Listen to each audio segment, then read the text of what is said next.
밤 11시 부산 남포동 뒷골목. 형광등이 깜빡이는 좁은 골목에 5명의 남자가 서 있었습니다. 그들의 눈빛은 칼날처럼 날카로웠고 주먹은 굳게 쥐어져 있었습니다. 그 중심에 한 남자가 있었습니다. 김태진, 당시 36살. 부산 최대 조직의 2인자였습니다. 형님, 저 새끼들이 우리 구역에서 장사한답니다. 부하가 속삭였습니다. 태진은 담배 연기를 길게 내뿜으며 천천히 고개를 끄덕였습니다. 그의 얼굴에는 감정이라곤 찾아볼 수 없었습니다. 14살의 주먹 3개에 발을 들여놓은 이후 그는 수백 번의 싸움을 겪었습니다. 골절상은 12번, 칼에 찔린 건 3번, 죽을 고비는 5번 넘겼습니다. 어릴 적 태진의 집은 가난했습니다. 아버지는 술만 마시면 어머니를 때렸고 그럴 때마다 태진은 작은 몸으로 어머니를 감싸며 매를 대신 맞았습니다. 중학교 2학년 어느 날 참다 못한 태진은 술 취한 아버지에게 처음으로 주먹을 날렸습니다. 그날 이후 아버지는 집을 나갔고 태진은 거리로 나왔습니다. 힘이 있어야 지킬 수 있어. 그가 배운 세상의 법칙이었습니다. 조직에 들어간 후 그는 무서울 정도로 빠르게 성장했습니다. 싸움을 두려워하지 않았고 형님들의 명령이라면 무엇이든 했습니다. 25에 간부가 되었고 30에는 조직의 핵심이 되었습니다. 하지만 그의 내면 깊숙한 곳에는 늘 공허함이 자리하고 있었습니다. 밤마다 술을 마셔도 여자들과 어울려도 그 공허함은 채워지지 않았습니다. 가끔 어머니가 생각났습니다. 몇 년 전 암으로 돌아가신 어머니. 임종 전 어머니는 그의 손을 잡고 말했습니다. 태진아, 이제 그만. 제발 그만해라. 하지만 그는 어머니의 손을 뿌리치고 일어났습니다. 엄마는 몰라요. 이게 저예요. 그날 밤 골목에서 충돌이 벌어졌습니다. 상대 조직원들이 칼을 꺼내 들었고 태진의 부하 중 한 명이 쓰러졌습니다. 순간 태진의 눈빛이 변했습니다. 그는 상대편 중 한 명에게 달려들었고 주먹이 무차별하게 날아갔습니다. 피가 튀었습니다. 비명이 들렸습니다. 형님, 그만하세요. 죽겠어요. 부하들이 말렸지만 태진은 멈추지 않았습니다. 그의 주먹에는 지난 20년의 분노와 좌절, 그리고 설명할 수 없는 증오가 담겨 있었습니다. 마침내 그가 멈췄을 때 바닥에는 움직이지 않는 남자가 누워 있었습니다. 구급차 사이렌 소리가 들렸습니다. 태진은 피범벅이 된 손을 바라보았습니다.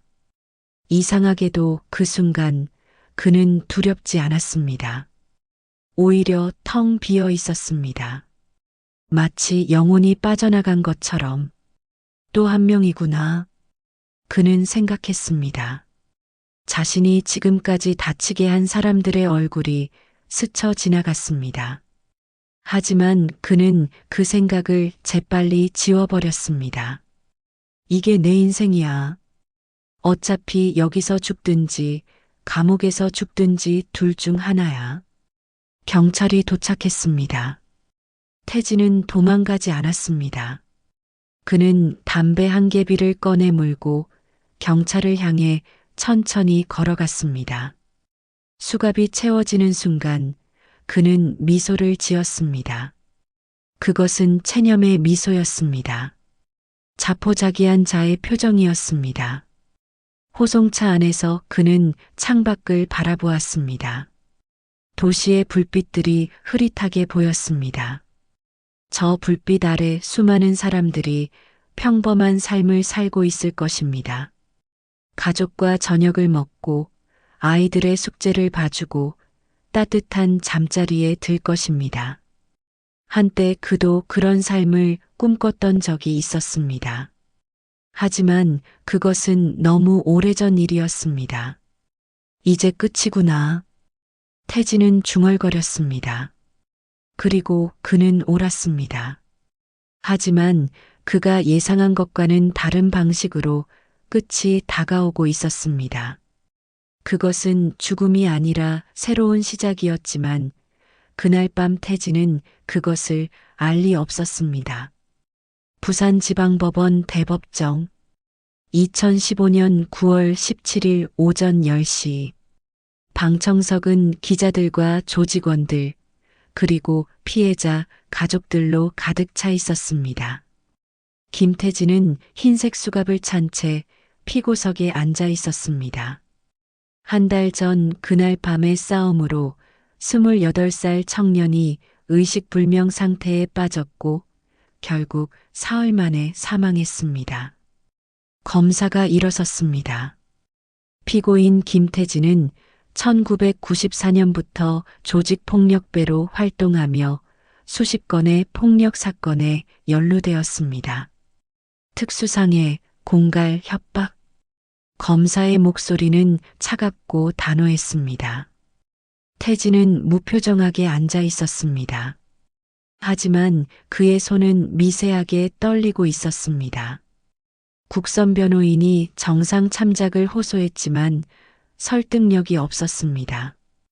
피고인은 불우한 가정 환경에서 자랐고 그 말을 듣는 순간 태진의 뇌리에 어머니의 모습이 떠올랐습니다. 병상에 누워 기도하던 어머니. 하나님, 제 아들을 불쌍히 여겨주세요. 저 아이를 구원해 주세요. 어머니는 마지막까지 교회에 나가셨습니다. 태진은 그것을 이해할 수 없었습니다. 하나님이 있다면 왜 우리를 이렇게 힘들게 했을까? 피해자 가족이 증인석에 섰습니다. 죽은 청년의 어머니였습니다. 50대 후반으로 보이는 여인은 눈물을 흘리며 말했습니다. 제 아들 민수는 대학을 1년 남겨두고 있었어요. 동생 학비를 벌려고 아르바이트를 하다가 왜 제 아들이 죽어야 했나요? 그 순간 태진의 가슴이 무너져 내렸습니다. 그는 20년 동안 수많은 사람을 다치게 했지만 죽음으로 내몬 것은 처음이었습니다. 그는 피해자의 얼굴을 기억했습니다. 젊은 얼굴, 두려움에 가득 찬 눈빛. 그 청년은 조직원이 아니었습니다. 단지 잘못된 시간에 잘못된 장소에 있었을 뿐이었습니다. 싸움을 말리려다 휘둘러진 주먹에 맞았고 그것이 치명적이었습니다. 재판장이 판결문을 읽기 시작했습니다. 피고인 김태진은 상습적으로 폭력을 행사해 왔으며 이번 사건으로 젊은 청년의 생명을 앗아갔습니다. 피고인의 범행은 계획적이고 잔인했으며 반성의 기미가 보이지 않습니다. 태진은 고개를 들었습니다. 재판장과 눈이 마주쳤습니다. 피고인 김태진에게 무기징역을 선고합니다. 방청석이 술렁였습니다. 조직원 몇 명이 욕설을 내뱉었고 피해자 가족은 울음을 터뜨렸습니다. 태진은 그저 앉아 있었습니다. 무기징역. 그것은 삶의 종말을 의미했습니다. 아니, 어쩌면 진작에 그의 삶은 끝나 있었는지도 몰랐습니다. 법정을 나서며 태진은 피해자 어머니와 눈이 마주쳤습니다. 그 여인은 원망의 눈빛으로 그를 바라보았습니다. 하지만 그 눈빛 너머에는 형언할 수 없는 슬픔이 있었습니다. 아들을 잃은 어머니의 슬픔. 순간 태진은 자신의 어머니를 떠올렸습니다. 만약 자신이 그날 밤 죽었다면 어머니도 저런 눈빛을 하고 있었을까? 호송차 안에서 태진은 처음으로 울었습니다. 소리 없이 조용히 눈물이 흘러내렸지만 그는 닦지 않았습니다. 20년 만에 처음 흘리는 눈물이었습니다. 하지만 그것이 무엇 때문인지 그 자신도 알 수 없었습니다. 후회인가, 두려움인가 아니면 그저 삶의 허무함인가. 교도소로 가는 길, 창밖으로 바다가 보였습니다. 푸른 바다. 그는 어렸을 적 아버지와 함께 바다에 간 적이 있었습니다. 아버지가 술을 마시기 전 가족이 행복했던 마지막 여름이었습니다. 아버지는 그를 높이 들어 올리며 웃었고 어머니는 김밥을 싸왔습니다.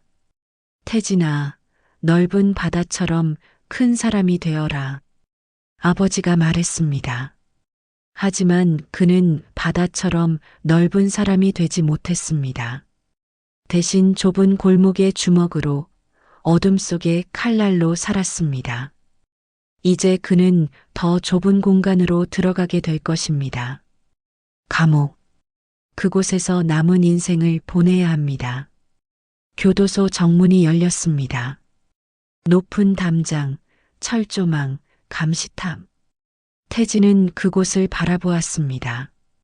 이게 내 무덤이구나. 그는 생각했습니다. 하지만 그는 틀렸습니다. 그곳은 그의 무덤이 아니라 자궁이 될 것이었습니다. 다시 태어날 자궁. 하지만 그것을 알기까지는 아직 긴 시간이 필요했습니다. 어둠이 가장 짙을 때 새벽이 가장 가깝다는 것을 그는 몰랐습니다. 경남교도소 제7사동. 태진이 배정받은 곳은 8인실 감방이었습니다. 좁은 공간에 2층 침대 4개가 빼곡히 들어차 있었습니다. 화장실은 한쪽 구석에 커튼 하나로 가려져 있었고 공기는 답답하고 무거웠습니다. 이곳이 그의 집이 될 것입니다. 아마도 영원히. 첫날 밤 태진은 잠을 이룰 수 없었습니다. 감방 안은 칠흑 같은 어둠이었고 여기저기서 코 고는 소리와 신음소리가 들렸습니다. 그는 천장을 바라보았습니다. 작은 창문으로 별 하나가 보였습니다. 저 별은 자유롭게 하늘을 떠다니는데 자신은 이 좁은 공간에 갇혀 있습니다. 신참, 잠이 안 와? 어둠 속에서 목소리가 들렸습니다. 옆 침대의 수감자였습니다. 처음엔 다 그래. 근데 적응돼. 인간은 적응의 동물이거든. 태진은 대답하지 않았습니다. 적응?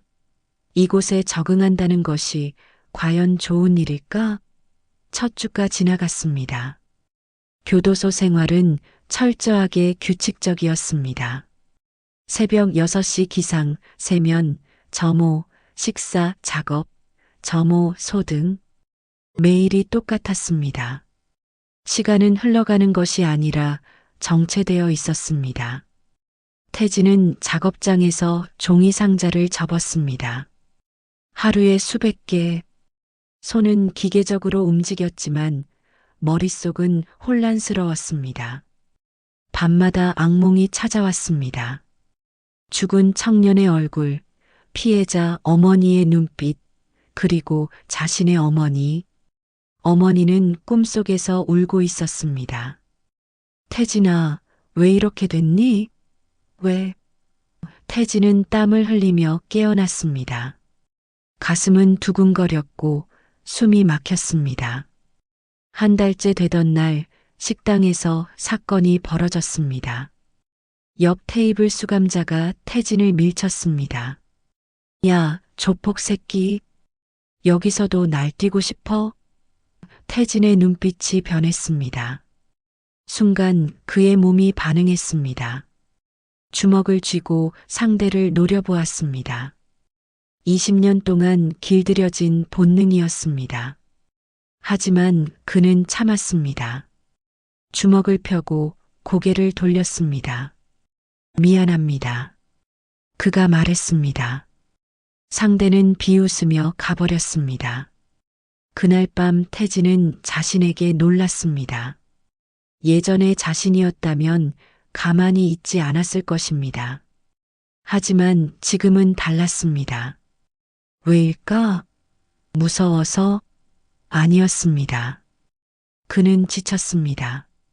싸움에, 폭력에, 그 모든 것에. 2달째 태진은 도서관에서 책을 발견했습니다. 우연히 손에 잡힌 책이었습니다. 빅터 프랭클, 죽음의 수용소에서라는 제목이었습니다. 그는 읽기 시작했습니다. 나치 수용소에서 살아남은 정신과 의사의 이야기였습니다.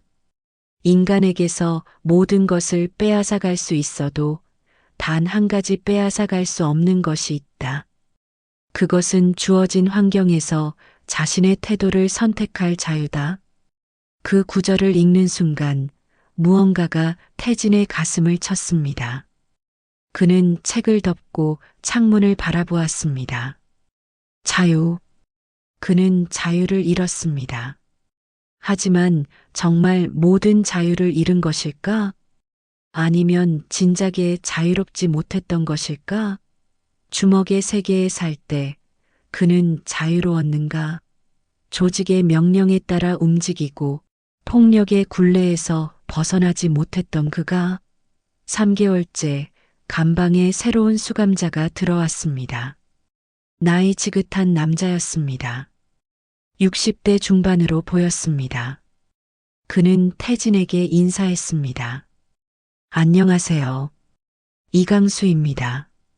태진은 고개만 끄덕였습니다. 며칠 후 태진은 이강수가 매일 아침 기도하는 것을 발견했습니다. 조용히 무릎 꿇고 두 손을 모으고. 태진은 궁금했습니다. 감옥에서도 기도를 한다고? 하나님이 있다면 왜 이런 곳에 있게 하는가? 어느 날 저녁 이강수가 태진에게 말을 걸었습니다. 형제님, 힘들어 보이시네요. 태진은 냉소적으로 웃었습니다. 형제요? 우린 형제가 아닙니다. 이강수는 부드럽게 미소 지었습니다. 우리는 모두 형제입니다. 같은 고통을 겪고 있으니까요. 고통? 태진이 쏘아붙였습니다. 전 고통 같은 거 안 느낍니다. 하지만 그의 목소리는 떨렸습니다. 이강수는 태진을 바라보았습니다. 그 눈빛에는 판단이 없었습니다. 오직 연민만이 있었습니다. 아픈 걸 부끄러워할 필요 없습니다. 우리 모두 아픕니다. 그날 밤 태진은 다시 악몽을 꾸었습니다. 하지만 이번에는 달랐습니다. 꿈속에서 누군가가 그의 손을 잡아주었습니다. 따뜻한 손이었습니다. 깨어났을 때 그의 베개는 눈물로 젖어 있었습니다. 넉 달째 되던 주일 교도소 예배당에서 특별 집회가 열렸습니다. 태진은 참석할 생각이 없었습니다. 하지만 이강수가 권했습니다. 한 번만 가보세요. 손해볼 것 없잖아요. 태진은 거절하려 했지만 이상하게도 그날은 이강수의 제안을 받아들였습니다. 아마도 감방의 답답함에서 벗어나고 싶었기 때문이었을 것입니다. 예배당은 생각보다 넓었습니다. 100여 명의 수감자들이 앉아 있었습니다. 단상에는 흰머리의 목사가 서 있었습니다. 박유한 목사, 20년째 교도소 선교를 하고 있는 분이었습니다. 찬양이 시작되었습니다. 나 같은 죄인 살리신 주 은혜 놀라워. 태진은 가사를 따라 읽었습니다. 죄인. 그는 죄인이었습니다. 하지만 구원받을 수 있을까?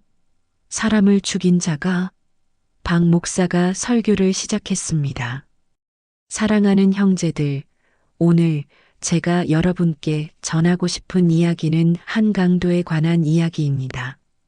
태진은 귀를 기울였습니다. 예수님이 십자가에 달리셨을 때 양쪽에 두 명의 강도가 함께 못 박혔습니다. 한 강도는 예수님을 조롱했습니다. 하지만 다른 강도는 달랐습니다. 그 강도는 자신의 죄를 인정했습니다. 우리는 우리가 행한 일에 보응을 받는 것이니 이에 당연하거니와. 그리고 그는 예수님께 간구했습니다. 예수여, 당신의 나라에 임하실 때 나를 기억하소서. 박 목사의 목소리가 떨렸습니다. 예수님은 그 강도에게 뭐라고 하셨을까요? 내가 오늘 나와 함께 낙원에 있으리라. 형제들, 이것이 복음입니다. 아무리 큰 죄를 지었어도 진정으로 회개하면 용서받을 수 있다는 것입니다. 태진의 가슴이 뛰기 시작했습니다. 강도도 용서받았다고? 사람을 죽인 자도? 그는 믿을 수 없었습니다. 하지만 동시에 간절히 믿고 싶었습니다. 만약 그것이 사실이라면 자신에게도 희망이 있는 것이 아닌가. 예배가 끝난 후 태진은 자리에 그대로 앉아 있었습니다. 다른 수감자들이 모두 나가고 예배당은 텅 비었습니다. 박 목사가 그에게 다가왔습니다. 형제님, 괜찮으세요? 태진은 고개를 들었습니다. 목사님, 질문이 있습니다. 말씀하세요. 박 목사가 앉았습니다. 태진은 망설였습니다. 하지만 결국 입을 열었습니다. 저는 사람을 죽였습니다. 무기징역을 받았습니다. 제가 정말 용서받을 수 있을까요? 박 목사는 태진의 눈을 바라보았습니다. 형제님, 하나님의 용서에는 한계가 없습니다. 다윗은 간음하고 살인했지만 용서받았습니다. 바울은 그리스도인들을 박해했지만 위대한 사도가 되었습니다. 하나님은 우리의 과거를 보시는 것이 아니라 우리의 회개하는 마음을 보십니다. 하지만 태진의 목소리가 떨렸습니다. 저는 후회하지 않았습니다. 그 순간에도 재판정에서도 저는 악한 사람입니다. 박 목사는 고개를 저었습니다. 아닙니다. 지금 이 자리에 앉아 이런 질문을 하는 것 자체가 형제님의 마음에 변화가 일어나고 있다는 증거입니다. 그럼 제가 어떻게 해야 합니까? 태진이 물었습니다. 박 목사는 성경을 펼쳤습니다. 먼저 정직해지는 것입니다. 자신의 죄를 인정하고 하나님 앞에 나아가는 것입니다. 그리고 예수 그리스도를 구주로 영접하는 것입니다. 그분만이 우리의 죄를 씻어주실 수 있습니다. 태진은 성경을 바라보았습니다. 그 안에 정말 답이 있을까? 하지만 이상하게도 그는 거부감이 들지 않았습니다. 오히려 갈증을 느꼈습니다. 오랫동안 목말랐던 영혼의 갈증. 목사님, 저 더 알고 싶습니다. 태진이 말했습니다. 박 목사는 미소 지었습니다. 성경 공부 모임이 있습니다. 매주 수요일 저녁 오시겠습니까? 태진은 고개를 끄덕였습니다. 가겠습니다. 감방으로 돌아오는 길, 태진은 가슴 한구석이 따뜻해지는 것을 느꼈습니다. 그것은 희망이었습니다. 아주 작고 연약한 희망. 하지만 분명히 거기 있었습니다. 마치 어둠 속의 작은 불씨처럼. 이강수가 물었습니다. 어땠어요? 태진은 잠시 생각하다가 대답했습니다. 잘 모르겠습니다. 하지만 나쁘지 않았습니다. 이강수는 태진의 어깨를 가볍게 두드렸습니다. 시작이 반입니다. 그날 밤 태진은 처음으로 기도를 시도했습니다. 서툴고 어색했습니다. 하나님, 제가 기도해도 되는 건지 모르겠습니다. 하지만 만약 정말 계시다면 제게 답을 주세요. 그는 잠들었습니다. 그리고 그날 밤은 악몽을 꾸지 않았습니다. 수요일 저녁 성경 공부 모임. 태진은 약속대로 참석했습니다. 작은 방에 10명 남짓한 수감자들이 모여 있었습니다. 박 목사가 성경을 펼쳤습니다.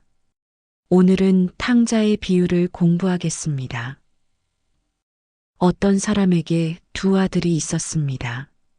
작은 아들이 아버지께 재산을 달라고 했습니다. 아버지는 재산을 나눠주었고 아들은 먼 나라로 떠나 방탕하게 살았습니다. 재산을 다 탕진하고 배고픔에 허덕일 때 그는 정신이 들었습니다. 태진은 이야기에 빠져들었습니다. 그것은 마치 자신의 이야기 같았습니다. 집을 떠나 방탕하게 산 아들. 바닥까지 떨어진 후에야 깨닫는 아들. 아들은 결심했습니다. 내가 일어나 아버지께로 가서 말하기를 아버지여 내가 하늘과 아버지께 죄를 지었사오니 지금부터는 아들이라 불릴 자격이 없으니 품꾼의 하나로 보소서. 하지만 아버지는 달랐습니다. 박 목사의 목소리가 높아졌습니다. 아버지는 멀리서 아들을 보고 달려갔습니다. 그리고 목을 끌어안고 입을 맞췄습니다.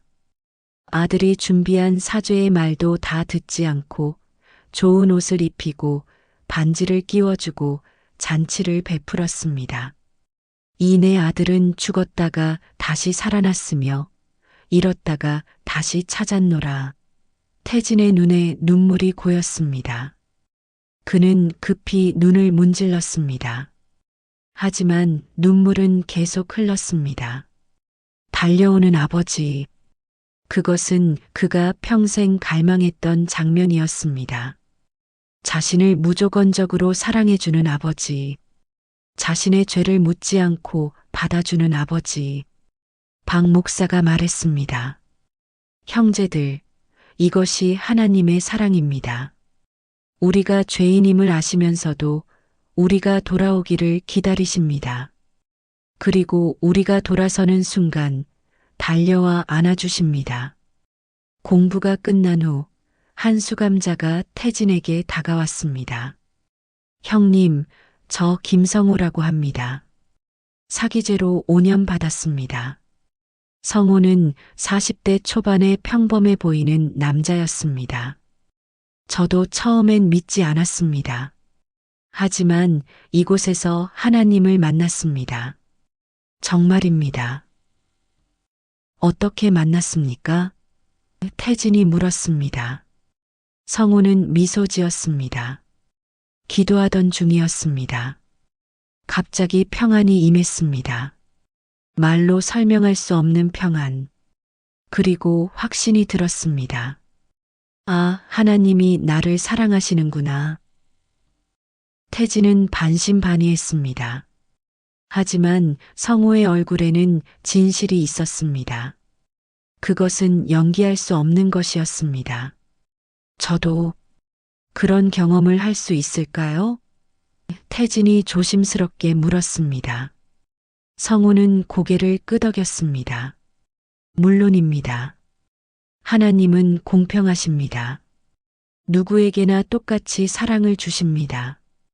다음 날 태진은 도서관에서 성경을 빌렸습니다.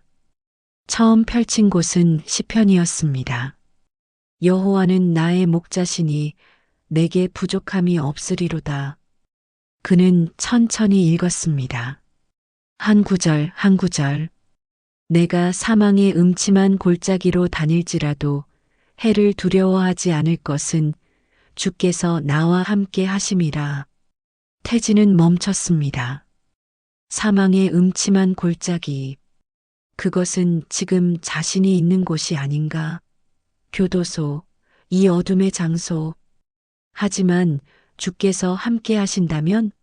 그날부터 태진은 매일 성경을 읽었습니다. 처음에는 이해되지 않는 부분이 많았습니다. 하지만 읽을수록 무언가가 그의 마음에 스며들었습니다. 그것은 지식이 아니라 느낌이었습니다.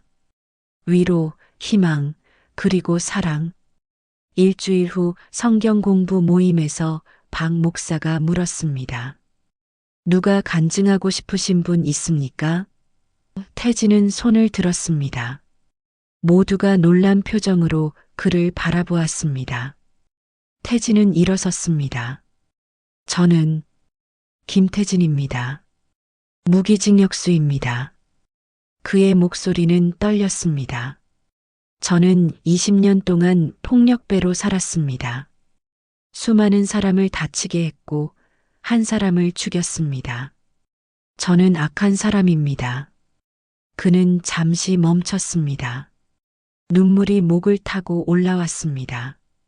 하지만 최근에 깨달았습니다. 제가 진짜로 원했던 것은 폭력이 아니었다는 것을. 저는 사랑받고 싶었습니다. 인정받고 싶었습니다. 하지만 그 방법을 몰랐습니다. 지금 이 성경을 읽으면서 처음으로 느낍니다. 아, 누군가가 나를 있는 그대로 사랑해 줄 수 있구나. 아직 확신은 없습니다. 아직 많이 혼란스럽습니다. 하지만 계속 배우고 싶습니다. 이 길이 어디로 가는지 보고 싶습니다. 모임이 끝나고 이강수가 태진을 껴안았습니다. 형제님, 축하합니다. 아름다운 여정이 시작되었습니다. 태진은 처음으로 누군가의 포옹을 거부하지 않았습니다. 오히려 그것이 따뜻하다고 느꼈습니다. 그날 밤 태진은 무릎을 꿇었습니다. 그리고 진심으로 기도했습니다. 하나님, 제가 누군지 아십니다. 하지만 저를 변화시켜 주세요. 새 사람이 되게 해주세요. 기도를 마치고 일어섰을 때 그는 가벼워진 것을 느꼈습니다. 마치 오랜 짐을 내려놓은 것처럼 6달이 흘렀습니다. 태진은 달라지고 있었습니다. 매일 새벽 기도로 하루를 시작했고 작업 시간에도 찬양을 흥얼거렸습니다. 동료 수감자들이 알아차렸습니다. 야, 김태진. 너 요새 이상하다. 예전 같지 않아. 하지만 변화는 쉽지 않았습니다. 어떤 날은 의심이 밀려왔습니다. 이게 다 환상이 아닐까? 내가 스스로를 속이고 있는 건 아닐까? 특히 밤에 혼자 있을 때 과거의 기억들이 몰려왔습니다. 자신이 저질렀던 폭력, 상처 입혔던 사람들. 어느 날 작업장에서 태진은 한 젊은 수감자와 충돌했습니다. 야, 조심하라고. 상대방이 소리쳤습니다. 태진이 실수로 그의 작업물을 건드렸던 것입니다. 순간 예전의 본능이 튀어나왔습니다. 주먹을 쥐고 눈빛이 변하고, 하지만 그는 멈췄습니다. 심호흡을 하고 주먹을 펴고 고개를 숙였습니다. 미안합니다. 제 실수입니다. 상대는 어리둥절한 표정을 지었습니다. 악명 높은 김태진이 사과를 하다니. 그날 저녁 성경 공부에서 태진은 이 일을 이야기했습니다. 목사님, 오늘 거의 싸울 뻔했습니다. 하지만 참았습니다. 그런데 이상한 게 화를 참은 후에 오히려 기분이 좋았습니다. 박 목사는 미소 지었습니다. 그것이 성령의 열매입니다.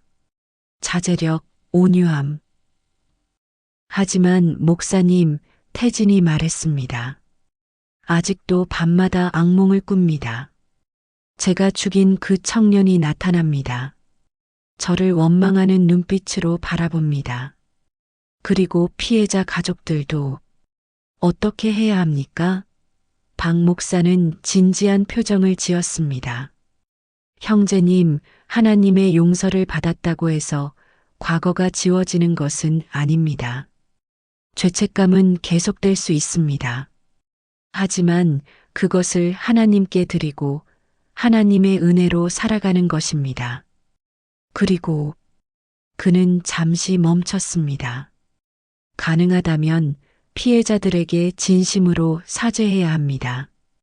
그것이 진정한 회개의 증거입니다. 태진의 가슴이 철렁했습니다.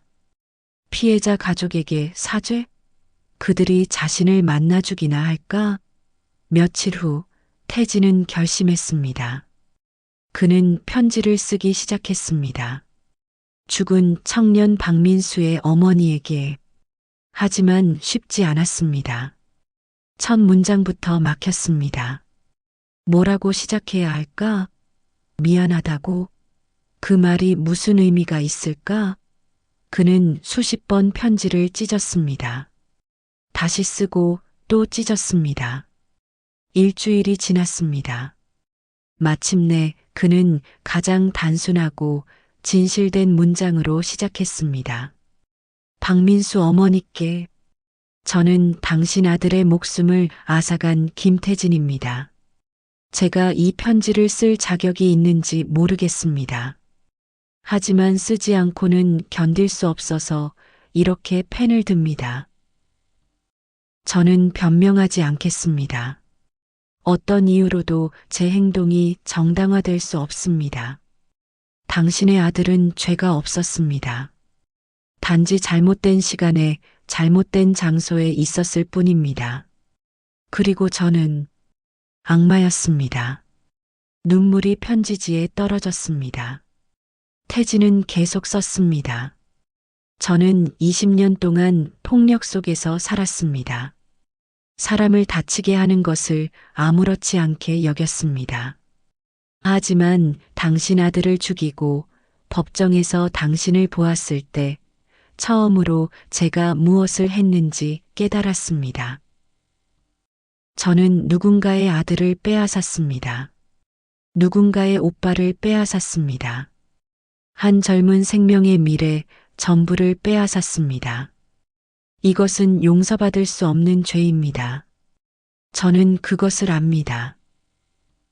하지만 최근 교도소에서 저는 하나님을 만났습니다. 그리고 진정한 회개가 무엇인지 배우고 있습니다. 그것은 단지 미안하다고 말하는 것이 아니라 완전히 변화되는 것입니다. 어머니, 저는 당신에게 용서를 구하지 않겠습니다. 그것은 너무 뻔뻔한 것이기 때문입니다. 다만 이것만은 알아주세요. 저는 매일 당신과 당신 아들을 위해 기도합니다. 그리고 제 남은 인생을 속죄하며 살겠습니다. 당신 아들 민수는 착한 청년이었을 것입니다. 대학을 다니고 동생을 위해 아르바이트를 하고 미래를 꿈꾸던, 제가 그 모든 것을 빼앗았습니다. 이것을 생각하면 견딜 수 없을 만큼 고통스럽습니다. 하지만 이 고통이 제가 마땅히 져야 할 짐입니다.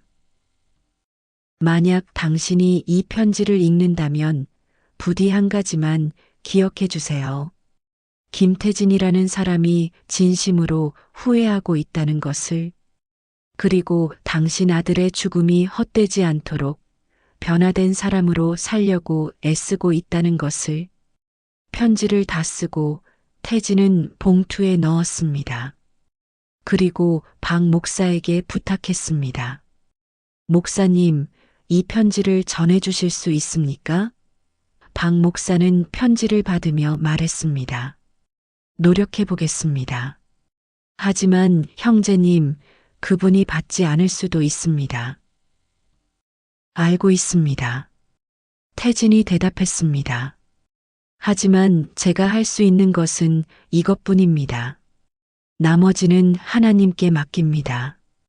그날 밤 태진은 오랜만에 평안하게 잠들었습니다. 여전히 죄책감은 있었지만 이제 그것을 짊어지고 갈 힘이 생겼습니다. 하나님의 은혜로 2달이 지났습니다. 편지에 대한 답은 없었습니다. 태진은 기대하지 않았습니다. 하지만 마음 한구석에서는 작은 희망이 있었습니다. 혹시 그 어머니가 자신의 진심을 이해해주지 않을까? 그 사이 교도소에서 태진의 변화는 더욱 명확해졌습니다. 그는 다른 수감자들을 도왔습니다. 글을 못 읽는 이에게는 편지를 읽어주고 싸움이 날 것 같으면 중재했습니다.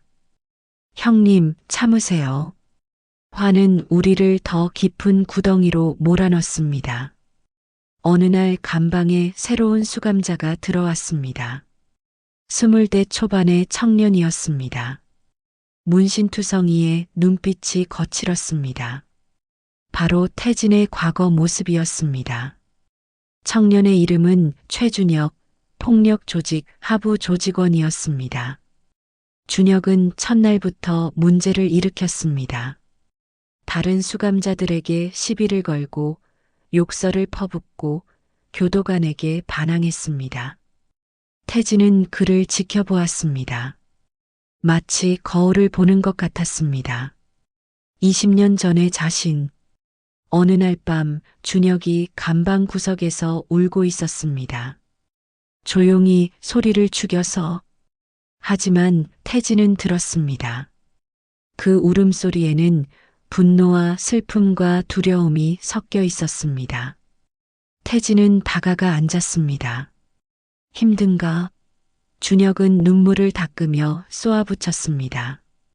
상관없어. 꺼져. 하지만 태진은 물러서지 않았습니다. 나도 그랬어. 너처럼. 아니, 너보다 더 심했지. 준혁이 태진을 바라보았습니다. 형님이 김태진이시죠? 소문 들었습니다. 부산 최고의 주먹이었다고. 그랬지. 태진이 고개를 끄덕였습니다. 하지만 그게 뭐가 됐나? 여기 갇혔어. 무기징역. 사람 하나 죽이고. 준혁은 입을 다물었습니다. 태진은 계속 말했습니다. 너 지금 몇 년 받았어? 3년입니다. 준혁이 작은 목소리로 대답했습니다. 3년이면 아직 인생을 다시 시작할 수 있어. 나처럼 되지 마. 제발. 태진의 목소리는 간절했습니다. 주먹으로 사는 건 멋진 게 아니야.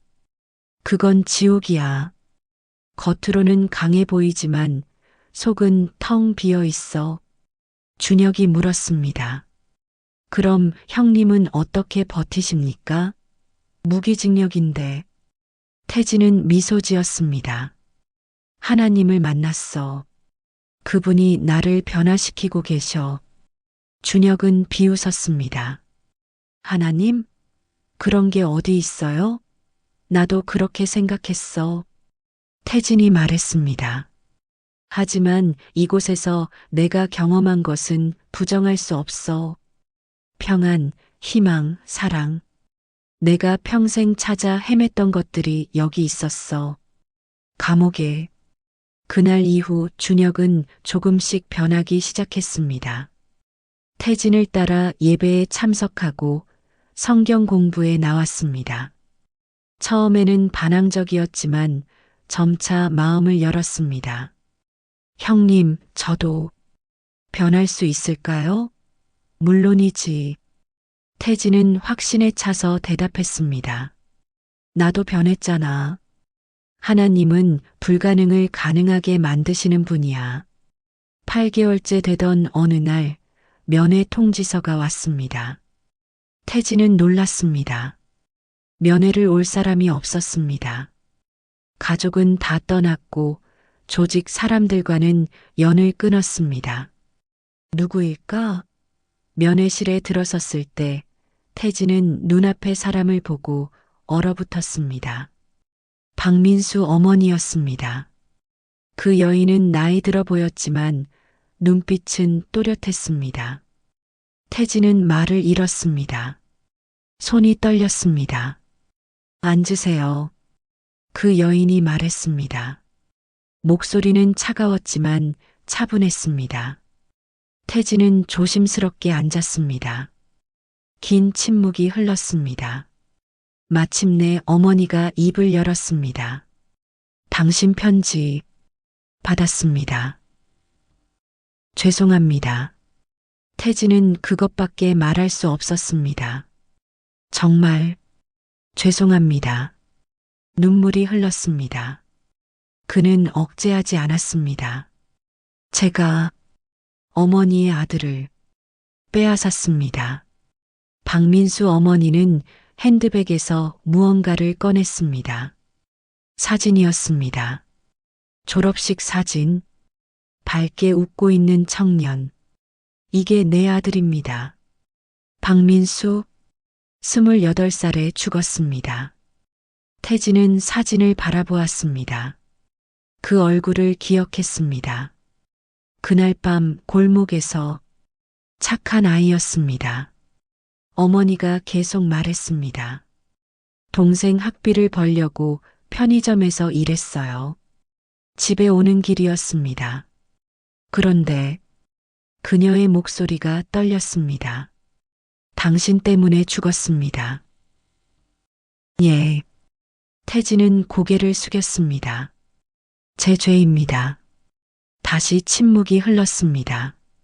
그리고 놀라운 일이 벌어졌습니다. 박민수 어머니가 말했습니다. 하지만 저는 당신을 용서합니다. 태진은 고개를 번쩍 들었습니다. 뭐라고 하셨습니까? 용서합니다. 어머니가 반복했습니다. 쉬운 결정이 아니었습니다. 1년 넘게 고민했습니다. 당신을 미워했고 죽기를 바랐습니다. 하지만 목사님이 당신 편지를 가져왔을 때, 그리고 당신이 어떻게 변화되고 있는지 들었을 때, 하나님이 제 마음에 말씀하셨습니다. 용서하라고. 어머니의 눈에서도 눈물이 흘렀습니다. 저는 크리스천입니다. 제 아들도 믿음이 있었습니다. 우리는 용서하는 법을 배웠습니다. 쉽지 않습니다. 여전히 아픕니다. 하지만 증오 속에서 살고 싶지 않습니다. 태진은 완전히 무너졌습니다. 그는 책상에 엎드려 통곡했습니다. 감사합니다. 감사합니다. 제가 받을 자격이 없는데. 박민수 어머니는 조용히 기다렸습니다.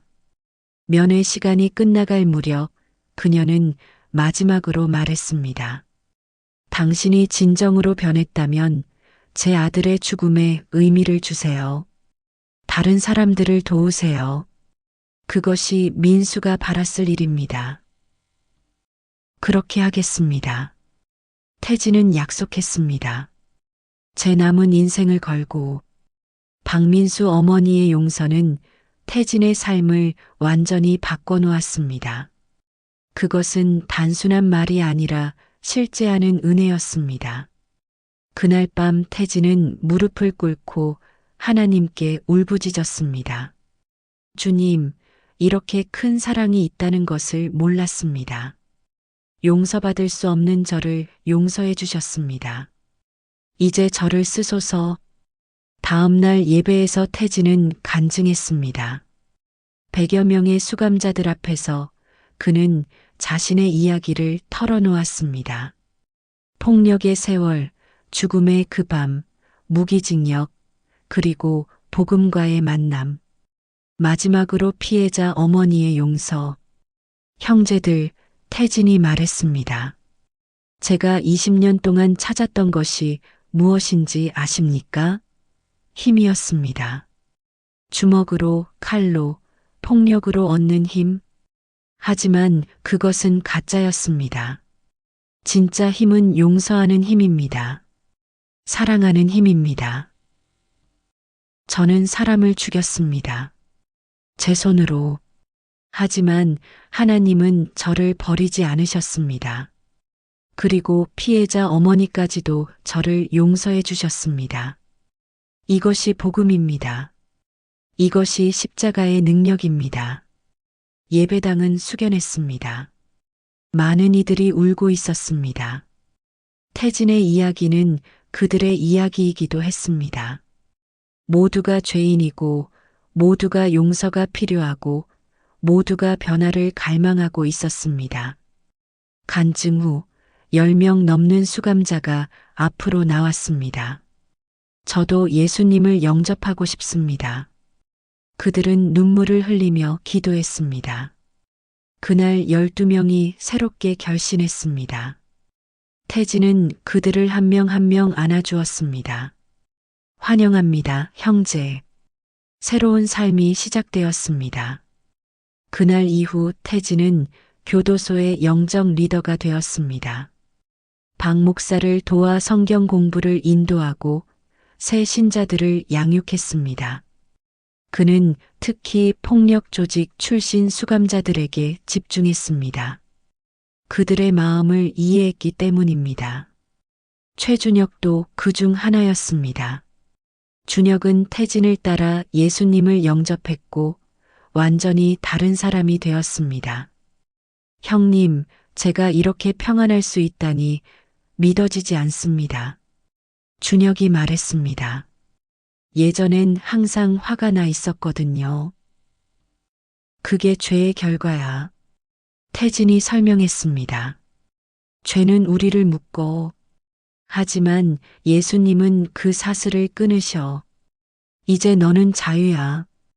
비록 이 감옥에 있지만 영혼은 자유야. 1년이 지났습니다. 태진의 삶은 규칙적이고 의미 있었습니다. 새벽 기도, 성경 읽기, 작업, 성경 공부, 양육, 저녁 기도. 하루하루가 하나님과 함께하는 시간이었습니다. 그는 더 이상 과거를 후회하며 사는 것이 아니라 현재를 충실히 살았습니다. 박민수 어머니는 정기적으로 면회를 왔습니다. 처음에는 한 달에 한 번, 나중에는 2달에 한 번. 그녀는 태진에게 성경을 가르쳐 주고 격려했습니다. 놀랍게도 그들은 영적인 모자 관계가 되었습니다. 어머니, 왜 저를 이렇게까지 돌봐주십니까? 태진이 물었습니다. 그녀는 미소 지었습니다. 당신은 이제 제 영적 아들입니다. 민수를 잃었지만 하나님이 당신을 주셨습니다. 이것이 하나님의 방법입니다. 상실 속에서도 선물을 주시는 것. 태진은 깨달았습니다. 자신이 박민수 어머니를 변화시킨 것이 아니라 그녀가 자신을 변화시켰다는 것을. 그녀의 용서가 없었다면 그는 여전히 죄책감에 눌려 있었을 것입니다. 하지만 그녀의 용서를 통해 하나님의 용서를 실제로 경험했습니다. 어느 날 박 목사가 제안했습니다. 태진 형제님, 안수 집사가 되어주시겠습니까? 교도소 교회는 수감자 중에서도 직분자를 세웠습니다. 태진은 망설였습니다. 제가 자격이 있습니까? 자격은 우리가 만드는 것이 아니라 하나님이 주시는 것입니다. 박 목사가 말했습니다. 형제님은 이미 많은 이들을 섬기고 계십니다. 이제 공식적인 직분을 받으실 때입니다. 안수식 날 태진은 단상에 무릎 꿇었습니다. 박 목사와 몇몇 집사들이 손을 얹고 기도했습니다. 주님, 이 형제를 축복하소서. 그의 과거를 보지 마시고 그의 현재와 미래를 보소서. 그를 당신의 일꾼으로 세워주소서. 기도를 받으며 태진은 울었습니다. 한때 죽음의 사자였던 자신이 이제 생명의 전달자가 되었습니다. 한때 상처를 주던 손이 이제 치유하는 손이 되었습니다. 한때 증오의 도구였던 삶이 이제 사랑의 통로가 되었습니다. 안수식 후 박민수 어머니가 축하했습니다. 민수가 보면 기뻐할 것입니다. 그녀가 말했습니다. 그 아이는 항상 약한 사람들을 도왔어요. 이제 당신이 그 일을 하고 있습니다. 태진은 깨달았습니다. 박민수의 죽음이 헛되지 않았다는 것을, 그 죽음을 통해 자신이 거듭났고 이제 수많은 사람들에게 희망을 전하고 있습니다. 한 알의 밀알이 땅에 떨어져 죽으면 많은 열매를 맺는다는 성경 말씀이 실제가 되었습니다. 그날 밤 태진은 기도했습니다. 주님, 박민수를 부탁드립니다. 천국에서 편히 쉬게 하소서. 그리고 그의 어머니를 지켜주소서. 저는 이제 압니다. 제가 왜 살아있는지 당신의 은혜를 증거하기 위해서입니다. 2년째가 되던 어느 봄날 교도소에 큰 행사가 열렸습니다. 외부 교회들과 함께하는 연합 부흥회였습니다. 유명한 부흥 강사가 초청되었고 500명 넘는 수감자들이 모였습니다. 태진은 준비팀으로 섬겼습니다. 강사는 70대의 노목사였습니다. 그의 설교는 단순하지만 강력했습니다. 사랑하는 형제들, 여러분은 실패자가 아닙니다. 여러분은 하나님이 다시 세우실 사람들입니다. 베드로는 예수님을 3번 부인했지만 오순절 설교로 3,000명을 돌이켰습니다. 바울은 교회를 박해했지만 위대한 사도가 되었습니다. 하나님은 우리의 과거를 보시지 않습니다. 우리의 잠재력을 보십니다. 여러분 한 사람 한 사람이 하나님의 걸작입니다. 태진은 이 말을 들으며 울었습니다. 자신이 걸작이라고? 한때는 깨진 항아리, 버려진 쓰레기 같았던 자신이 설교 후 결단의 시간이 있었습니다. 누구든지 성령의 충만함을 받고 싶은 분은 앞으로 나오세요. 태진은 주저없이 나갔습니다. 수십 명이 함께 나왔습니다. 노목사가 한 명 한 명을 위해 기도했습니다. 태진의 차례가 왔습니다. 노목사는 태진의 손을 잡고 물었습니다. 형제님, 이름이 무엇입니까? 김태진입니다. 무슨 죄로 여기 계십니까? 무기징역. 살인죄입니다. 노목사는 고개를 끄덕였습니다. 그리고 기도하기 시작했습니다. 하나님, 이 형제를 보소서. 죽음의 사자였던 이 사람을 생명의 전령으로 바꾸소서. 그의 과거를 씻으시고 새 미래를 주소서. 성령으로 충만하게 하소서. 그 순간 무언가가 태진에게 임했습니다. 따뜻한 불길 같은 것이 머리에서 발끝까지 흘렀습니다. 몸이 떨렸습니다. 눈물이 폭포처럼 쏟아졌습니다. 그는 그 자리에 무릎을 꿇었습니다. 주님, 그는 울부짖었습니다. 제가 여기 있습니다. 쓰소서. 제 인생을 다 드립니다. 그것은 완전한 항복이었습니다. 자아의 죽음이었습니다. 그리고 새 생명의 탄생이었습니다. 얼마나 시간이 흘렀을까? 태진은 일어났습니다. 세상이 달라 보였습니다. 더 선명하고 더 아름다웠습니다. 동료 수감자들의 얼굴이 사랑스러워 보였습니다. 모두가 하나님의 형상을 지닌 귀한 존재들이었습니다. 그날 이후 태진의 사역은 폭발적으로 성장했습니다. 그는 더 담대하게 복음을 전했습니다. 작업장에서, 운동장에서, 식당에서, 어디서든 기회가 있으면 예수님을 증거했습니다. 형님들, 저를 보십시오. 저 같은 죄인도 변화되었습니다. 여러분도 할 수 있습니다. 3년째 태진은 교도소 교회의 평신도 설교자가 되었습니다. 박 목사가 없을 때 그가 설교를 했습니다.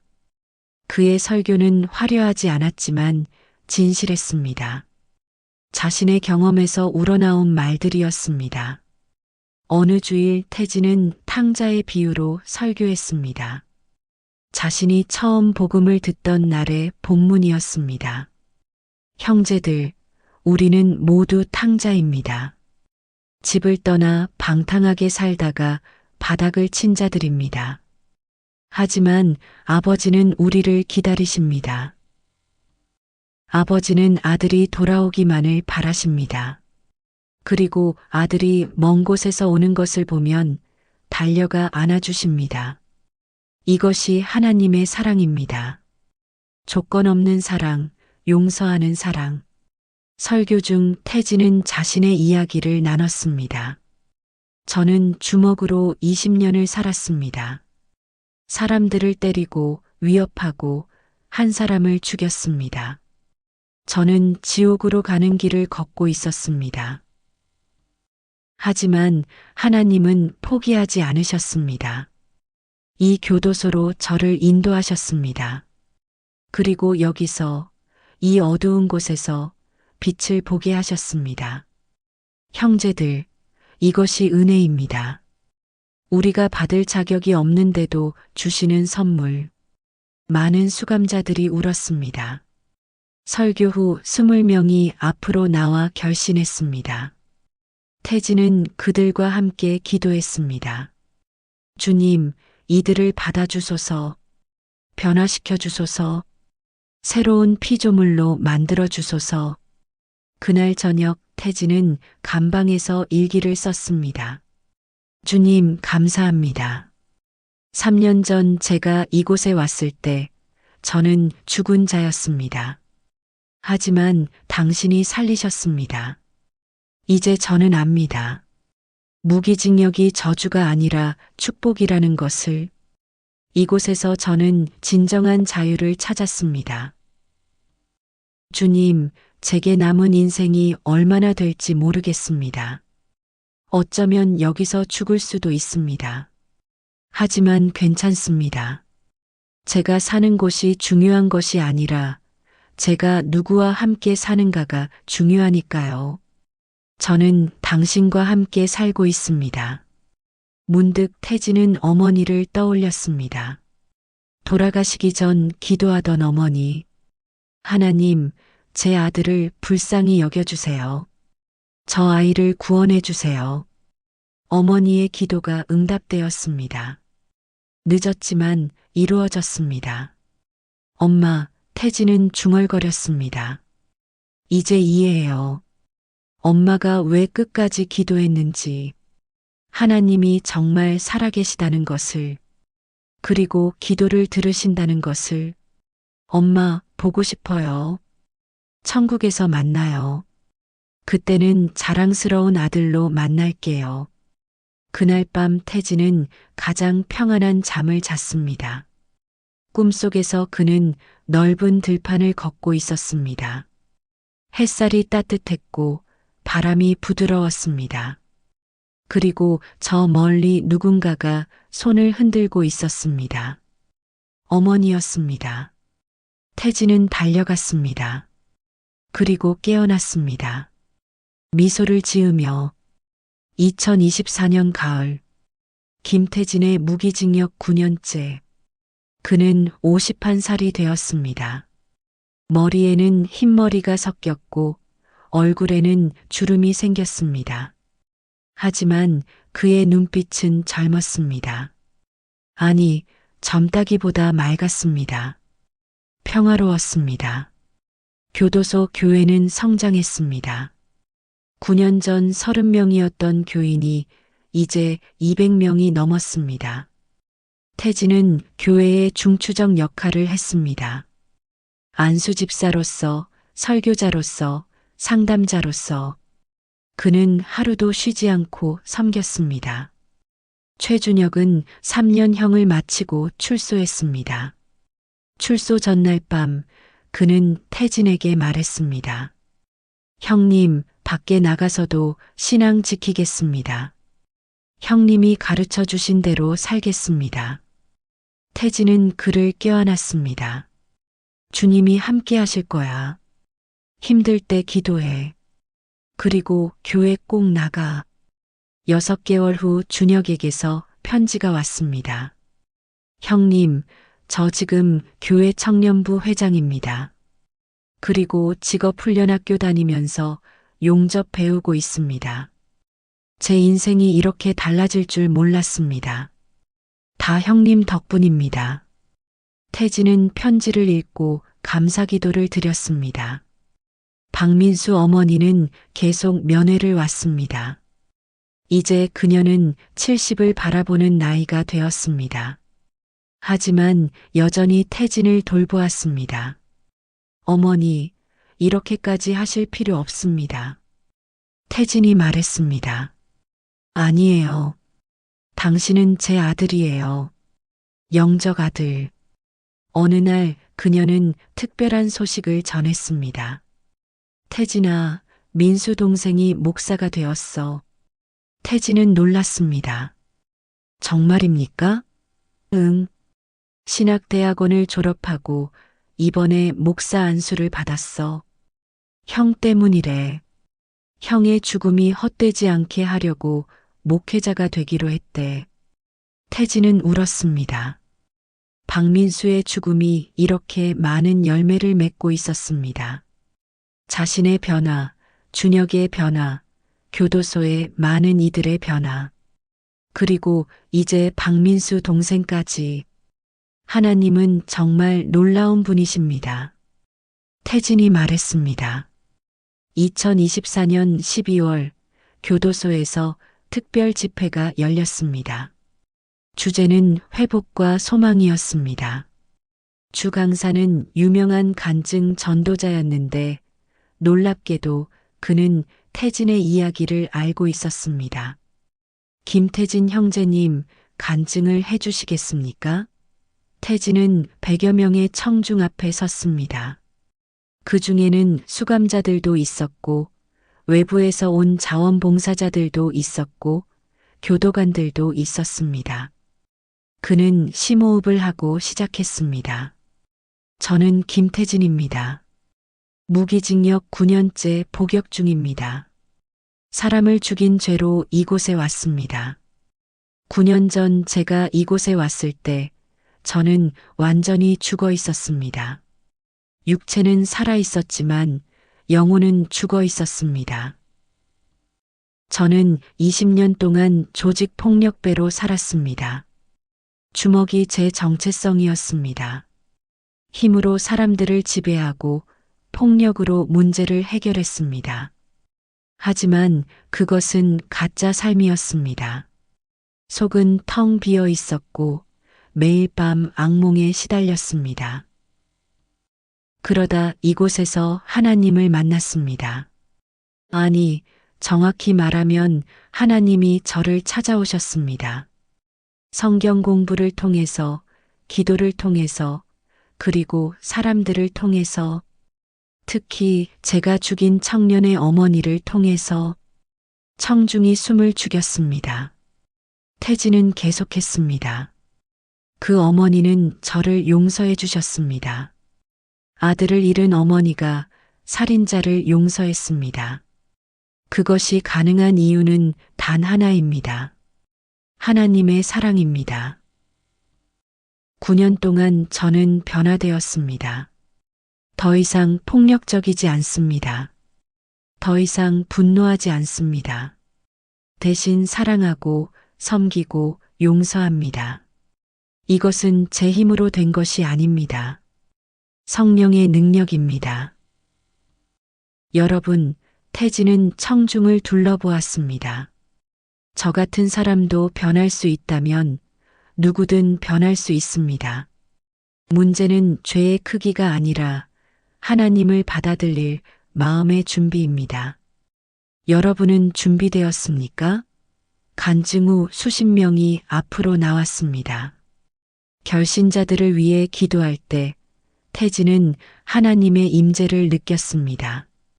주님, 이것이 제 사명입니까? 이 어두운 곳에서 빛이 되는 거? 그는 확신했습니다. 그렇다고. 그날 밤 감방에서 태진은 창문으로 별을 바라보았습니다. 9년 전 그 별입니다. 하지만 이제 그 별은 다르게 보였습니다. 희망의 별, 약속의 별.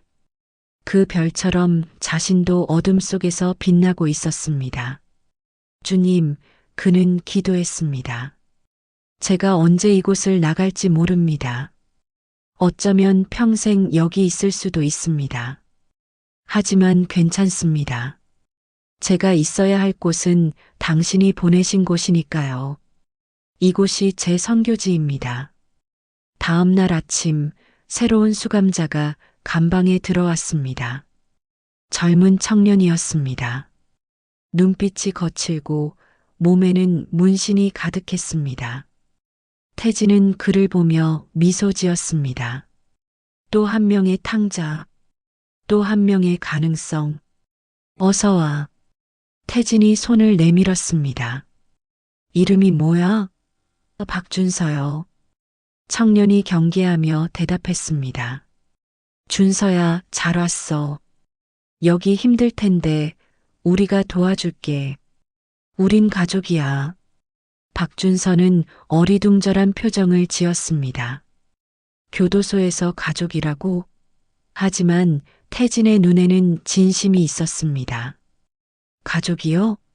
그래, 가족. 여기 우리는 모두 형제야. 이것이 김태진의 삶입니다. 한때 죽음의 사자였던 사람이 이제 생명의 전령이 되었습니다. 어둠의 도구였던 사람이 빛의 통로가 되었습니다. 그의 이야기는 계속됩니다. 교도소 담장 안에서 잃어버린 영혼들에게 희망을 전하며 그것이 그의 사명입니다. 그것이 그의 삶입니다. 그것이 복음의 능력입니다. 제 이야기가 여러분께 용기를 드렸기를 바랍니다. 어둠은 영원하지 않습니다. 새벽은 반드시 옵니다. 여러분의 새벽도 곧 올 것입니다. 그때까지 인내하십시오. 믿음을 잃지 마십시오. 희망을 놓지 마십시오. 저는 여러분을 위해 기도하겠습니다. 비록 얼굴을 모르고 이름을 모르는 여러분이지만 저는 기도하겠습니다. 여러분이 진정한 자유를 경험하기를, 진정한 평화를 누리기를, 진정한 기쁨을 발견하기를 기도합니다. 이 채널을 구독하고 공유해 주십시오. 더 많은 사람들이 이 메시지를 듣게 해 주십시오. 함께 희망을 퍼뜨립시다. 함께 변화를 만들어 갑시다. 함께 더 나은 세상을 만들어 갑시다. 감사합니다. 하나님의 축복이 여러분과 함께하기를 기도합니다.